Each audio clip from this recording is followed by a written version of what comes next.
오늘은 가혹한 삶에서 위대함이 나온다. 가혹한 삶에서 위대함이 나온다라는 제목으로 하나님 말씀 증거하도록 하겠습니다.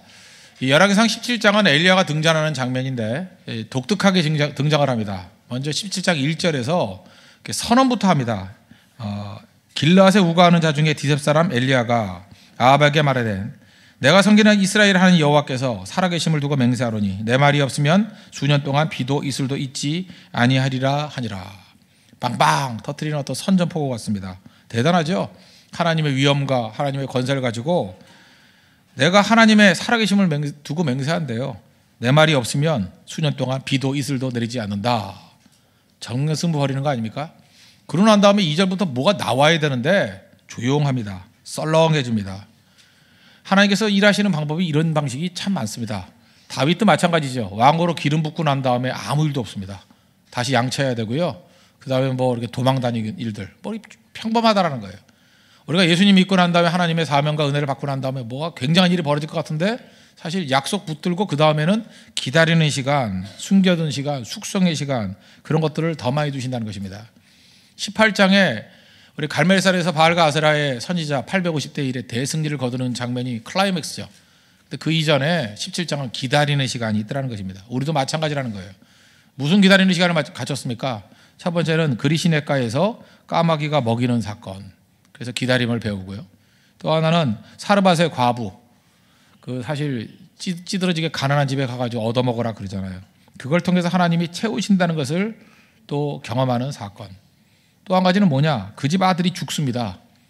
이게 뭐예요? 도와주러 갔는데 오히려 애가 죽잖아요. 위기죠, 위기. 그 가운데 하나님께서 죽은 자도 살릴 수 있다는 것을 체험하는 사건. 이게 같이 온다는 것입니다. 그래서 우리가 준비하는 그 기간 동안에 흔들리지 않는 모습을 갖는 거 굉장히 중요하다고 생각합니다. 먼저 16절 보십시오. 거기 보니까 기적을 맛봤죠. 여호와께서 엘리야를 통하여 하신 말씀같이 통의 가루가 떨어지지 아니하고 병의 기름도 없어지지 아니하니라.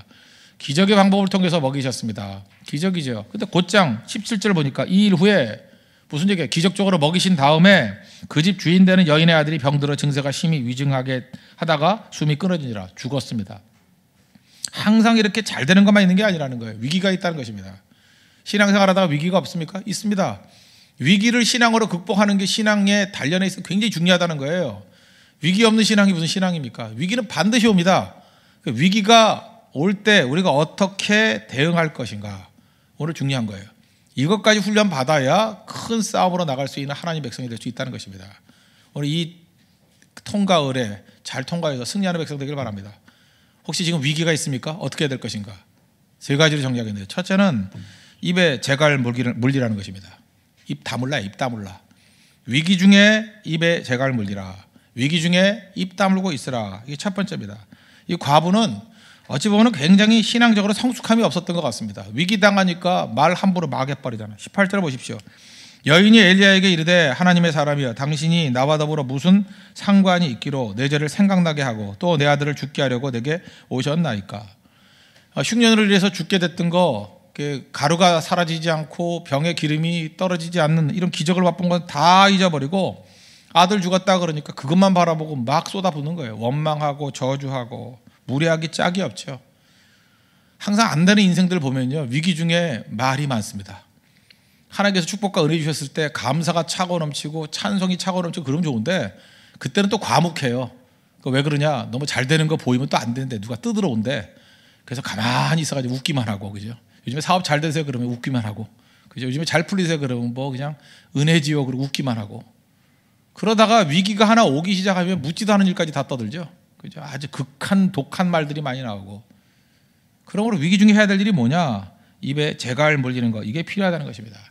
거기다가 여기 보세요. 이게 어려움 당하니까 내 죄를 생각나게 하고, 자기 죄책감이 있었던 것 같아요. 그러니까 예를 들어서 우리 모든 인간 다 죄인이니까 숨은 죄가 있죠. 어려움 당하니까 곧장 뭐로 나와요? 죄책감이 나오잖아요. 내 죄 때문에 내 죄를 생각나게 하려고 이렇게 오셨습니까? 아들 죽이셨습니까? 이러더라는 거예요.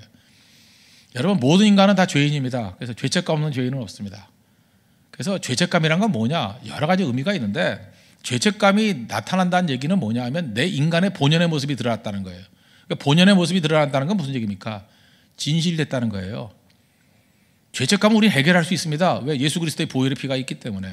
그래서 죄책감이 나오는 상황은요, 어찌 보면 진실된 상황이에요. 지금도 여기서 제가 볼 때 한 10% 정도의 사람은 분명히 연애를 잘 못하는 사람이 있을 것입니다. 왜냐? 상처가 있기 때문에. 여러분 그런 거 아십니까? 모든 사랑은 죄책감이 있습니다. 사랑하고 난 다음에 죄책감 없는 사람 아무도 없어요. 사랑은 진실된 거기 때문에 그렇습니다. 사랑은 진실이거든요. 진실로 가면은 항상 부족함을 느껴요. 그래서 사랑하는 게 힘든 사람들은 뭐냐 하면 죄책감을 감당을 못하는 사람이에요. 모든 사랑에는 죄책감이 다 있습니다. 왜? 진짜니까. 그리고 죄책감이라는 게 뭐예요? 사회적인 어떤 룰이 있잖아요. 룰을 다 맞출 수 있는 게 없거든요. 그러니까 죄책감이 생기는 거예요. 그럼 그걸 통해서 잘못된 것을 하나님 앞에 회개하고 시정하고 하는 것들이 필요한 거거든요. 근데 자기가 자기 듯이 되지 못하니까 죄책감 생기는 건 안 하겠다라는 거에 도망치는 거죠. 이거를 우리 정신분석학자 프로이트는 그걸 뭐라 그랬어요? 억압이라 했죠. 억압. 그 인간의 죄책감을 기가 막히게 본 거예요. 그걸 종교 외적, 기독교 외적으로 파악한 거예요. 죄책감이 있으니까 억압을 한다는 거예요. 억압을 풀어야 된다. 프로이트식으로 풀 거예요? 지 멋대로 하라는 거죠. 방종하라는 거죠. 그냥 다 자유롭게 하라는 거죠. 자유 아니에요? 자유? 근데 우리 그게 아니잖아요. 죄책감의 문제를 가지고 풀 수 있는 길이 있잖아요. 하나님 앞에 나아가는 거. 근데 어쨌든 간에 이 프로이트까지도 못 가는 사람들 많아요. 숨기는 거죠. 죄책감이 오는 것은 안 하겠다. 사랑도 안 하고 아무것도 안 하고 아무것도 안 하는 거예요. 그냥 괴로워하고. 근데 문제는 뭐냐? 그것까지도 좋은데 더한 건 뭐냐? 죄책감이 생기면 말로 다 푸는 사람이 있어요. 말로 온갖 저주가 다 쏟아져 나오고 자기가 자기를 저주해요. 나는 망했다 그러고 난 죄 때문에 망했다 그러고 죄 때문에 아들 죽었다 그러고 쓸데없는 소리 막 떠들죠. 자기도 그렇게 되지 않는 게 좋은 거 알면서도 자기 저주래. 자기 저주. 나는 망했다. 다 떠들고 주변에 다 불질러 버리고. 이 죄책감의 문제, 이 진실 때문에 다 죄책감이 있어요. 그래서 여러분들 엄마가 되는군요. 엄마의 죄책감이 있다는 거 아십니까? 엄마가 아이들 사랑하는 게 진실이거든요. 물론 가짜인 사랑도 있겠지만 대개 모성애는 진실이 99%예요. 거의가. 아이를 너무 사랑하니까 아이에 대한 죄책감이 있어요. 그래서 그 죄책감을 덮으려고 하는 방식이 뭐예요? 과도한 사랑, 과도한 보호 그런 거 하는 거예요.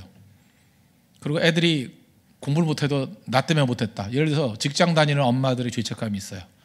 내가 아이를 제대로 돌보지 못했다. 그거 아니고도 잘 크는데 죄책감 가지면 안 되거든요.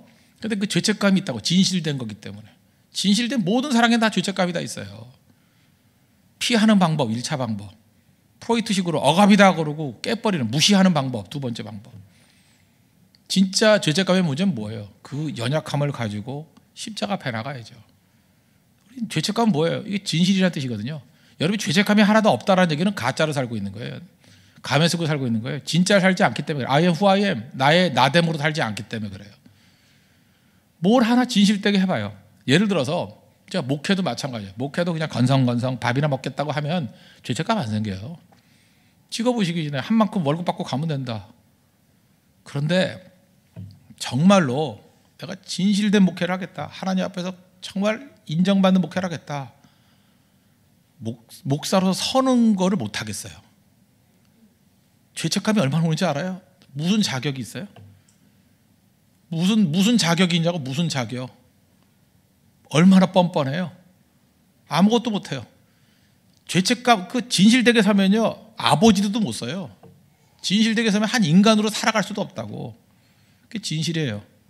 그래서 진실됨을 가지고 있으면 결국 나오는 게 뭔지 아십니까? 나는 죄인입니다. 나를 불쌍히 여기소서. 그 진실될 때 모든 사람의 고백이에요. 이사야도 그런 고백을 했고요. 베드로도 예수님 앞에 그 고백을 했고요. 여러분 그 남녀지간에도 지금 처녀총각들 많이 계시죠? 진실되게 사랑을 하면 분명히 그 오빠가 그런 얘기 할 거야. 내가 잘못했어. 그 얘기 한다고요. 죄책감이 생기게 돼 있다고. 내가 널 진실되게 사랑 안 했어. 근데 가짜로 사랑하면 죄책감이 없어요. 어차피 적당히 하는 거니까. 그래서 즐겁기만 한 거? 그거 너무 좋다고 생각하지 마십시오. 즐거울 수만은 없어요. 언제나 진실 앞에 서면 죄책감이 생겨요. 스승과 제자도 마찬가지예요.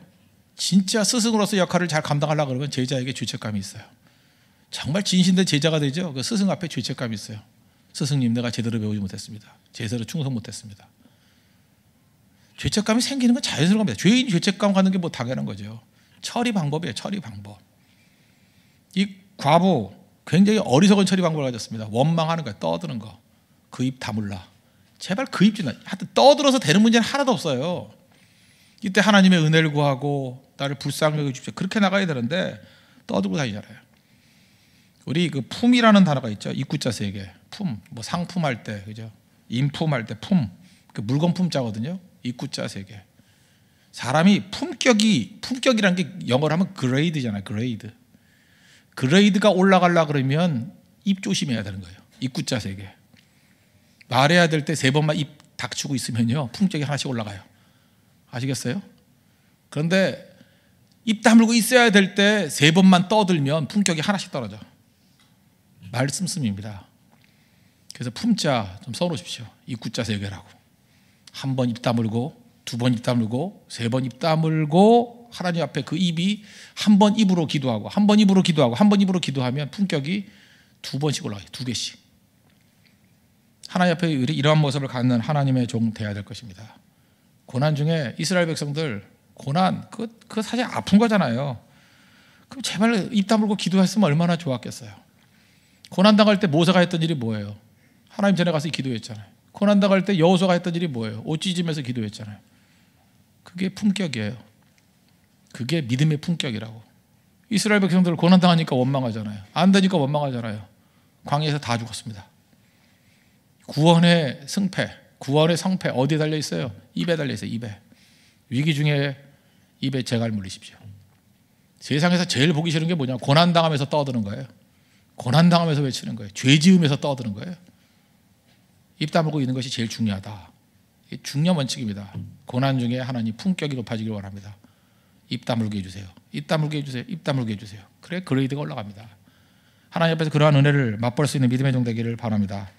두 번째로 위기가 우리에게 줄 때, 위기가 올 때 우리가 해야 될 일은 기준 세우는 거예요. 위기다. 그럴 때 위기가 어떻게 보면 나쁜 건 아니거든요. 기준 세우는 거예요. 위기란 건 무엇입니까? 절벽으로 몰리는 거 아니에요. 그러면 가장 중요한 거 붙드는 거 아닙니까? 그때에 위기가 오면 저 사람의 삶의 기준이 무엇인지가 선명하게 드러납니다. 보통들 잘 모르잖아요. 이렇게 두리뭉실 가니까. 위기 중에 저 사람이 제일 중요한 게 뭔지 그거 하나 딱 붙들게 된다는 것입니다. 위기 중에 원망하지 말고 기준을 선택하십시오. 기준을 말하십시오. 위기라는 말, 크라이시스, 영어 크라이시스, 이게 전부 다 그 어원이, 그 헬라 어원이 그냥 발음 그대로예요. 크리시스에서 영어 크라이시스가 나왔어요. 이건 원래 뜻이 어디라 크리네인이라는 동사에서 나왔는데 결정하다라는 뜻이에요. 크리네인에서 크라이시스가 나왔고요. 크리네인에서 또 여러분들 그 뭐 영어에서 그 크리테리온이라는 단어 있죠. 뭐 표준이라 그러나? 뭐라 그래요? 크리테리온? 그런 단어 아시죠? 알면 안다고 좀 얘기를 해요. 아는 척 해요. 크리테리온 다 거기서 나온 거예요. 그 뜻이 뭐냐면 기준의 기준을 결정한다예요. 위기가 뭐예요? 기준을 결정하다. 크리테리온. 기준의 기준. 그 대표적인 게 누굽니까? 다니엘 위기가 왔잖아요. 뭐 이렇게 음식 뭐 신상에 바치는 음식 먹으라 그랬다며? 위기죠. 신앙을 저버릴 수는 없잖아요. 위기가 왔을 때 그가 고백했던 게 뭐예요? 다니엘서 1장 8절 보니까 다니엘은 뜻을 정했다가 뭐예요? 크리테리온, 표준 정했다는 거예요. 기준 정했다는 거예요. 왕의 음식과 그가 마시는 포도주로 자기를 더럽히지 아니하리라 하고 기준 정했어요. 그리고 자기를 더럽히지 아니하도록 환관장에게 구하니 그 기준이 있으니까 할 행동들이 나오잖아요. 여러분 이거 삶의 위기가 왔죠? 그때 기준 세우는 거예요. 다 아무래도 난 예배는 버릴 수 없다. 다 아무래도 신앙 버릴 수 없다. 그때 기준 나오는 거예요. 그죠? 절박할 때. 예수님의 시험이 무엇입니까? 40일 동안 굶주렸어요. 돌로 떡 만들어 먹어라. 너나 만들어 먹어라. 그러고 그런 말은 없지만 그죠? 사람이 떡으로만 살 것이 아니고 하나님의 입에서 나오는 모든 말씀으로 살 것이다. 위기 중에 명확히 기준 세우잖아요. 그죠? 기준. 크리네인, 결정짓다. 헬라 단어예요. 위기 중에 기준 세우는 하나님의 백성이 되더라는 것입니다.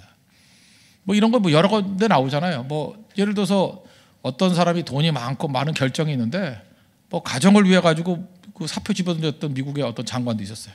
이유가 뭐냐? 뭐 아내가 아프대요. 그래서 그걸 통해서 알 수 있는 게 뭐예요? 저 사람은 되게 아내를 사랑하는구나. 몰라요. 그게 뭐 옳은 건지 틀린 건지 모르지만 어쨌든 딴 사람 앞에서 저 사람의 기준은 저거였잖아요. 저는 뭐 공인으로서 그게 맞는 건지 어떤 건지 모르겠지만 하여튼 그 사람의 기준이 뭔지는 보여준 거 아니었어요? 또 한 가지 그런 예도 하나 있었죠. 뭐 대표적인 예, 기억나는 거 케네디 가문에 그 앵커로 쓰임 받던 CBS 앵커가 있어요. 마리아 슈라이버라고. 메리아 슈라이버. 메리아 슈라이버는 왜 유명하냐 하면은요. 그 남편 때문에 유명해요. 남편이 영화 배우이자 캘리포니아 주지사였던 아놀드 슈워제네거. 아, 이 발음 힘들어요. 슈워제네거 맞죠? 아놀드 슈워제네거. 터미네이터 몰라요? 터미네이터 그 오스트리아 출신이거든요. 뿌리가 오리진이 오스트리아인데 이 여자 되게 유머가 뛰어나요. 그러면서 뭐라 그러냐면 뭐 요즘에 공부 좀 하십니까? 그랬더니 제 남편 아놀드 슈워제네거의 스펠링 제대로 쓰게 된 다음부터 공부에 흥미를 얻었다. 그렇게 그래. 여기도 지금 한번 쓰라 그러면 아놀드까지야 쓰겠지만 슈워제네거 그 스펠링 쓰는 거 쉽지 않을걸요? 쓸 수 있어요? 발음도 힘든데. 그러니까 미국 사람도 힘든가 봐. 슈워제네거. 그러니까 이게 성이 좋아야 되는데 그죠? 이 그지 같은 성이라서 쓰기도 힘들고. 성 제일 좋은 게 뭐 이런 거죠. 빌 뭐 이런 거 그죠? 한국에서 제 친구 중에 제일 좋은 게 문명이라는 애 있거든요. 더 문일이 있어. 문일. 그럴 문자 한일. 그건 뭐 중학교 1학년 때부터 초등학교 1학년 때부터 한자로 자기 이름 쓰게 하면 자기 대표여서 맨날 점수 잘 받고. 이름 간단히 써야 돼요. 획수가 뭐 한 20개쯤 되는 이름으로 써놓으면 애들이 자기 이름 쓰느라고 공부의 흥미를 다 잃어버려. 그런 얘기예요. 그렇게 유머 감각이 있는 여자가 메리아 슈라이버인데 이 사람이 이제 그 인터뷰 잘하는 걸로 유명했어요. 쿠바 가가지고 그 피델 카스트로하고 인터뷰를 했어요. 근데 기싸움 벌인 거예요. 이 카스트로가 괜히 시간 약속 어기는 거예요. 그냥 내일로 하자. 뭐 아프다, 건강상의 문제다. 이제 인내심을 갖고 기다리다가 이제 몇 번 지나고 난 다음에 드디어 월요일 날 하자 그랬어요. 그랬더니 이번에는 메리아 슈라이버가 못하겠습니다 그랬다고요. 그러니까 CBS 방송에 놀라는 거죠. 야, 어렵게 그 인터뷰 하려고 그러는데 한다 그럴 때 해야지. 그 쉽지 않은 건데 왜 그러냐? 그럴 때 뭐라 그러냐면 월요일 날 우리 아들 유치원 입학식에 그래서 못한다 그랬어요. 그때 그 위기 상황이죠. 그렇잖아요. 위기 상황. 그 다음에 카스트로가 밀어줬어요. 밀어주고 난 다음에 첫 번째 다음 만나서 인터뷰할 때 첫 번째 질문이 뭔지 아십니까? 입학식 어땠어요? 그게 첫 번째 질문이었어요. 이걸 통해 가지고 주도권 다 잡았고 마리아 슈라이버는 카스트로보다는 나은 인생이라는 것들을 보여줬죠. 그렇잖아요. 너는 독재자고 네 멋대로 행하지만 나는 이 아들의 입학식에 승부를 걸 만큼 가정을 사랑하고 아들을 사랑하는 사람이다. 그러니까 위기 순간에 오히려 기준을 보여줄 수 있는 중요한 기회라니까요. 여러분 믿음의 기준을 보일 때가 언제입니까? 위기입니다. 위기. 정말 먹고 살기 힘들 때. 모든 사람이 취업 그럴 때 내게 취업의 기회가 딱 왔어요. 그런데 뭐가 믿음하고 딱 걸릴 때가 있어요. 그때 난 이거 붙듭니다. 그 절박할 때 기준을 선명하게 보여줄 수 있다니까요. 그래서 여러분 이렇게 생각하면 돼요. 내 인생 가운데 내가 내 신앙을 고백할 수 있는 기회가 별로 없잖아요. 언제예요? 위기 순간이에요. 위기 순간에 그 신앙의 고백을 보이는 거. 그러니까 이렇게 생각하면 돼요. 내 의리를 보이려고 그러면 다 배신할 때 나만 붙들고 있으면 돼요. 되게 쉽죠? 안 쉬워요? 세상에서 제일 쉬운 게 의리 지키는 거예요. 왜냐하면 다 버림받을 때니까 힘없을 때예요. 그 사람. 힘없을 때 옆에 가서 있어주는 거. 쉽잖아요. 그게 뭐 힘들어. 이익만 버리면 돼. 이익만 버리면. 자기 알량한 이익만 버리면 그거만큼 쉬운 게 없어요. 그럼 인물 되는 거예요. 하나님께서 이 땅을 살아갈 때 우리 그렇게 어렵게 살게 만들지 않았어요. 십자가 지고 이익 버리면 언제나 몇 개의 품격이 올라갈 수 있는 인생을 살 수 있는 쉬운 길들 많이 열어놨어요. 그 길 걸어가십시오. 여러분 높은 사람 만나는 게 힘들어요. 그러나 어려운 사람들, 가난한 사람 만나는 건 너무 쉬워요. 도와주러 가는 건 너무 쉬워요. 섬기러 가는 건 너무 쉬워요. 섬기라고요. 도와주러 간다 그러면 그 사람들 뭐 접수해가지고 받고 그러지 않아요. 서로 고맙다 그러고 감사하다 그러고 거기서 우정이 싹트게 되는 거고. 그때 만나야 됩니다. 그때. 높아진 사람 만나라 그러지 말고 높아질 만한 사람을 낮은 데 있을 때 만나라고요. 그게 중요한 거죠. 하나님 앞에서 이런 모습 가지고 주의 능력 가운데 쓰임받는 믿음의 종 되기를 바랍니다. 그러니까 여러분들 휴가 같은 거 뭐 많지 않잖아요. 요즘에 힘들 때. 휴가 언제 쓰느냐? 그러면 선교 갈 때 씁니다. 저 사람 대단하다 그럴 거 아니에요. 다들 피곤한 거 아니에요. 근데 새벽에 일찍 깨가지고 어디 가냐 그랬더니 새벽 예배 갑니다. 그게 기준 아니에요? 다 피곤하잖아요. 다 12시, 1시에 들어와가지고 새벽 기도 갑니다 그러면 깜짝 놀라는 거 아니에요. 그 사람들이 느끼는 게 뭐겠어요? 저 사람의 기준은 기도고 저 사람의 기준은 예배구나. 누가 손을 대요? 누가 손을 대냐고 그거를. 그러니까 위기는 좋은 겁니다. 우리 삶 가운데 위기는 내 신앙 간증의 기회예요. 위기를 통해서 기준을 세울 수 있는 하나님의 거룩한 백성 되기를 바랍니다. 그리고 세 번째는 위기가 왔을 때 객관화시키는 것들을 훈련해야 된다는 것입니다. 그러니까 위기는 객관화시킬 때부터, 그러니까 객관화의 반대는 뭐냐면 주관화니까. 주관화는 뭐예요? 내가 쥐고 있을 때 문제 안 풀려요. 내 손에서 문제를 이렇게 내려놔야 풀리기 시작한다는 거예요. 이 객관화시킨 거의 최고는 뭐예요? 주님께 맡길 때부터 문제가 풀리기 시작한다는 것입니다. 19절 보십시오. 엘리야가 그에게 그의 아들을 달라 하여 그를 그 여인의 품에서 받아 안고 자기가 어찌하는 다락에 올라가서 자기 침상에 누이고. 엄마에게 있어서 옛날에 뭐 과부에게 있어서 아들이라 그러면 자기 운명 아닙니까? 운명. 그 여성들이 무시당하는 사이에는 남편 없으면 아들이잖아요. 아들이 죽었어요. 희망이 사라진 거죠. 가슴에 품고 있는데 그 여인의 품에서 받아가지고 객관화시켜 버리잖아요. 그 시체 붙들고 있다고 되는 게 아니다. 띄워놓잖아요. 이게 필요하다는 것입니다. 그래서 마찬가지예요. 문제 안고 있으면 문제 못 풉니다. 문제가 안 풀리죠? 그럼 내려놔야 돼요. 초조하고 서둔하고 되는 게 아니에요. 엄마 뱃속에 있으면 엄마가 안 보여요. 엄마 뱃속에 나와야 엄마가 보이지. 교회 안에 있으면 교회가 안 보여요. 교회로부터 객관화시켜서 밖에 나가봐야 아 이게 어떤 모습인지 알게 되는 거지. 자기 자신도 이렇게 애착 갖고 있으면 안 보여요. 내려놓을 때 보여요. 내려놓을 때. 내려놓으면 훤히 보이게 된다는 것입니다. 특별히 여러분들 그 뭐 숨은 그림 찾기 그런 거 있지 않습니까? 그 자세히 그냥 현미경기 시각으로 보라고요. 안 보여요. 그러니까 멀리 보면 보여요. 멀리 보면. 전체를 보면 보인다는 것입니다. 그래서 이 객관화가 얼마나 능력한지 그 바둑도 보셨어요? 자기가 둘 때보다 훈수 둘 때 2급은 올라가요. 이유가 뭐예요? 욕심 다 내려놓고 전체를 보잖아요. 툭툭 던지는 얘기들. 그래서 비슷한 수준의 사람끼리도 얘기할 때 조언을 듣고 남의 얘기할 때는요 막 지혜가 막 솟아나. 정말 제가 딴 교회 목사님하고 얘기를 할 때 제 얘기를 쭉 할 때 어쩜 이렇게 지혜로울까? 지 교회는 빌빌대면서 남의 교회는 정말 진단을 잘해. 그건 맞아요. 맞다고. 자기는 애착을 가지니까 안 보이는데 남의 건 다 보여. 그래서 다른 사람의 훈수 들을 필요가 있어요. 훈수는 두 단계 높아요. 언제나. 그럼 훈수 두듯이 살면 되잖아요. 욕심 다 버리고. 그렇죠? 그런 식의 인생을 살 때 능력이 있다는 것입니다. 그래서 옛날에 뭐 그런 예 한번 들었었죠. 어떤 자동차 바퀴가 이렇게 틈에 끼어가지고 안 빠진다고. 밀어도 안 빠지고 어떤 때는 뭐 이렇게 지게차 같은 거 갖고 와서 잡아당겨도 안 빠지고. 지나가던 꼬마아이가 그러더라는 거 아니에요. 바퀴에 바람 빼면 될 것 같고 왜 저러냐고. 바퀴에 바람 빼면 되잖아요. 쑥 빠지더라는 거예요. 다시 펌프질해서 바람 넣으니까 문제 없더라는 거예요. 우리 지금 그러고 있어요. 너무 힘주고 애써가지고 힘으로 되는지 알아요. 아니에요. 어느 순간에 내가 나 자신을 부인해버리고 바람 빼버리면요 그게 해결돼 버려요. 두 사람이 싸울 때도 마찬가지예요. 내가 바람 빼버리면 내가 졌어. 그러면 상대방도 지는 거예요. 아무것도 아니라고. 그리고 다시 펌프에서 올라가면 싱싱하게 달릴 수 있는 그런 사람이 될 수 있다는 것입니다. 그 객관화시키는 게 대표적인 게 뭐예요? 하나님께 맡기는 거. 하나님께 맡기는 거죠. 아까도 우리가 시편 121편 얘기를 했죠. 내가 산을 향하여 눈을 들리라. 나의 도움이 어디서 올꼬. 내 필요를 가지고 하나님 앞에 아뢰십시오. 그러면 하나님께 맡기면 나의 도움은 천지를 지으신 여호와에게서로다. 하나님이 천지 창조의 수준을 가지고 우리에게 채워주시고 은혜를 주시는 것들을 체험하게 된다는 것입니다. 그리고 또 하나 다른 사람들 보라는 거예요. 하나님의 은혜 가운데 이렇게 세움받은 사람들의 얘기를 보라는 거예요. 뭘 걱정해요? 주님께 다 맡기십시오. 지금도 그래요. 뭐 지나가면서 고난이 많대요. 제가 볼 때 어떤 분이 자기가 고난이 되게 많대.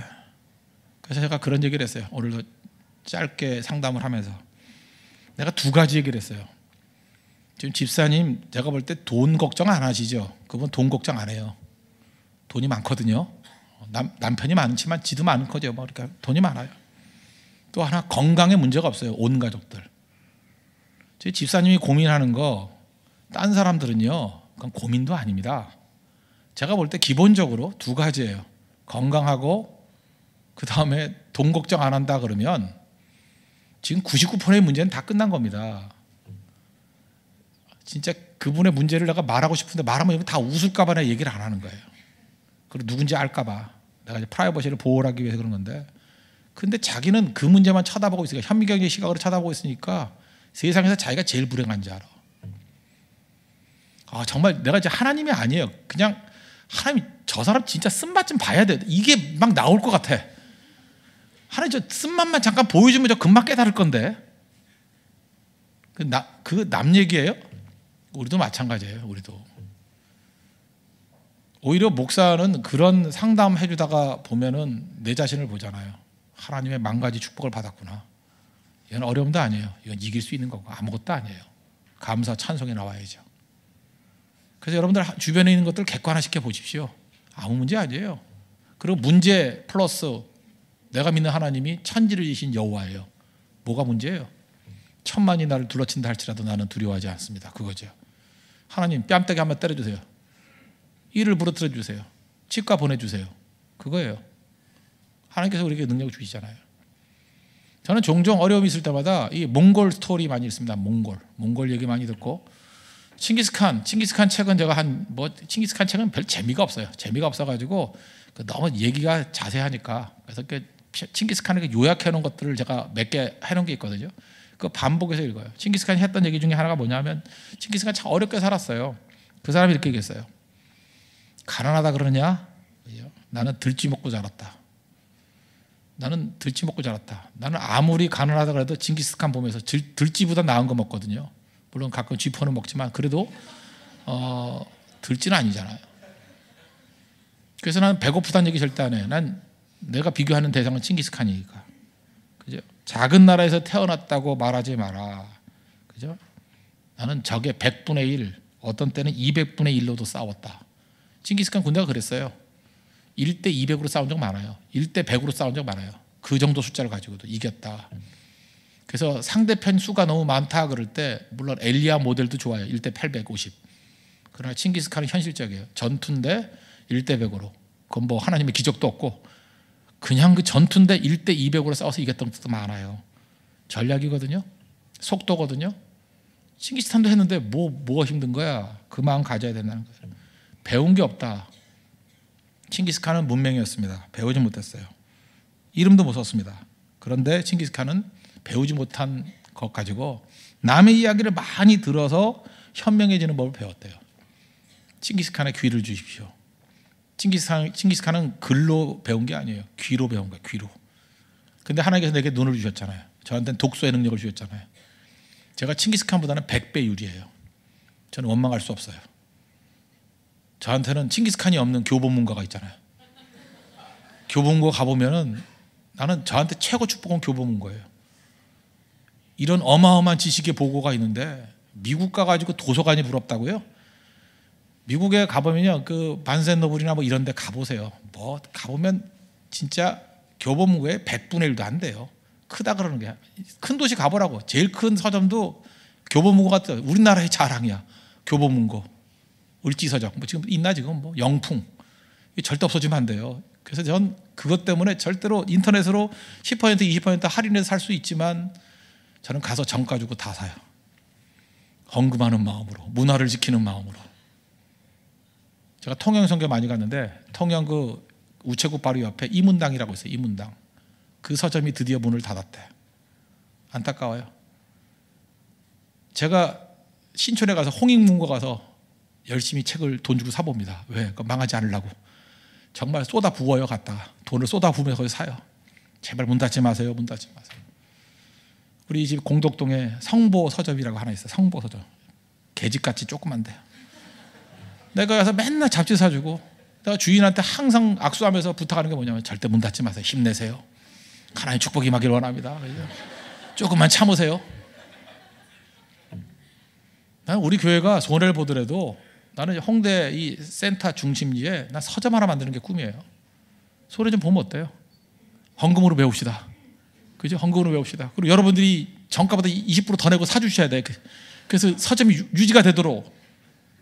힘이라고 힘. 칭기스칸 문맹이었어요. 들어서 현명해졌대. 들어서. 여러분 지금 현명치 못하고 바보 같은 짓 하고 있다 그러면 반성하십시오. 글 읽을 수 있잖아요. 왜 안 읽어요? 왜 안 읽고 깡통으로 살아요? 네이버 검색이나 하지 말고 책 읽으셔야 돼요. 뭐 활자에 익숙해져야 돼요. 영상에 익숙한 건 다 사라져요. 영상은요 기억에 남지 않아요. 활자가 남아요. 어느 정도 남는지 알아요? 활자는요 내가 국사 한국사를 고3 때 공부했잖아요. 얼마나 공부를 열심히 해서 외웠는지 지금도 그림 옆에 무슨 글자가 있는지 기억이 나. 연개소문의 아들이 남생과 남건, 그게 기억이 나. 지금도. 그거 어디냐, 연개소문에 놓고 칸 넘어가서 남생, 이게 남건이었어. 저는 이렇게 외우는 걸 그림으로 이렇게 사진 찍듯이 외우거든요. 팍팍 찍듯이 그림으로. 그 영상이 지워지질 않아. 아마 내가 노망되기 이전까지는 안 없을 것 같아. 이거 치매 걸리지 않게 너무 많이 공부를 해서 너무 많이 찍었기 때문에 팍팍 찍었거든. 사진을. 활자 문화가 얼마나 무서운지 알아요? 여러분의 지식을 활자화시키십시오. 영상으로 남는 건 다 사라져요. 영상 뭐가 남아요? 이미지로 된다고? 여러분 인생도 이미지로 끝날 거예요. 활자예요. 활자. 활자보다 중요한 게 없어요. 활자. 활자가 인생을 살리는 겁니다. 활자도 없던 칭기스칸이 들어서 얼마나 노력했겠어요. 또 듣고 또 듣고 또 듣고 암송하고. 제 비교 대상은 칭기스칸이에요. 그 다음 그런 얘기 했어요. 아무리 척박해도 포기하지 말아라. 칭기스칸은 목에 칼이라 그러죠. 이렇게 나무로 된 거 칼 쓰고 도망쳤어요. 그리고 칭기스칸은 하프마다 아 하다가 활이 여기 뚫렸어요. 뺨을 뚫었어요. 아 하다 여기서 여기까지 갔어. 닭꼬치 같이. 하품할 때 들어가서 아 이는 안 상하고. 이게 복이 아니에요. 뭐 물론 여기 상했다 그러면 죽었겠지. 근데 아 해가지고 그러고도 도망치고 살았어요. 칭기스칸이에요. 저는 볼에 뭐 하나 찔린 적 없어요. 물론 면도하다가 몇 번 뵌 적은 있어도 그 정도밖에 없어요. 칭기스칸이 나보다 훨씬 어려웠어요. 그리고도 1000년이 낳은 인물이 됐잖아요. 객관합니다. 원망할 리가 없죠. 거기다가 칭기스칸은 하나님이 안 계신데 우리는 믿고 있는 하나님이 계시잖아요. 어디서 좌절해요? 어디서 낭망해요? 낭만과 좌절은 우리 인생에서 지워버려야 됩니다. 이게 객관화예요. 내 문제 내가 꿍치고 있으면 절대 문제 안 풀립니다. 주님께 맡기십시오. 객관화시키십시오. 위기는 그런 거예요. 위기는 내 손에서 문제 내놓으라는 주님의 메시지입니다. 주님께 맡겨서 주님께서 풀어주시는 은혜를 맛볼 수 있는 믿음의 종 되기를 바랍니다. 결론 맺겠습니다. 위기 중에 입에 재갈 물리십시오. 떠들지 말고 기도하십시오. 두 번째, 위기 중에 기준을 드러내십시오. 나의 크리테리온이 뭔지, 나의 기준이 뭔지를 보여주십시오. 그리고 위기 중에 객관화시키고 하나님께 맡기십시오. 그러면 위기를 통해서 가장 강력한 몇 단계 업그레이드된 거룩한 인생이 될 것입니다. 기도하겠습니다. 위기를 선영하는 인생 되게 해달라고 다 같이 하나님 앞에 간구하도록 하겠습니다.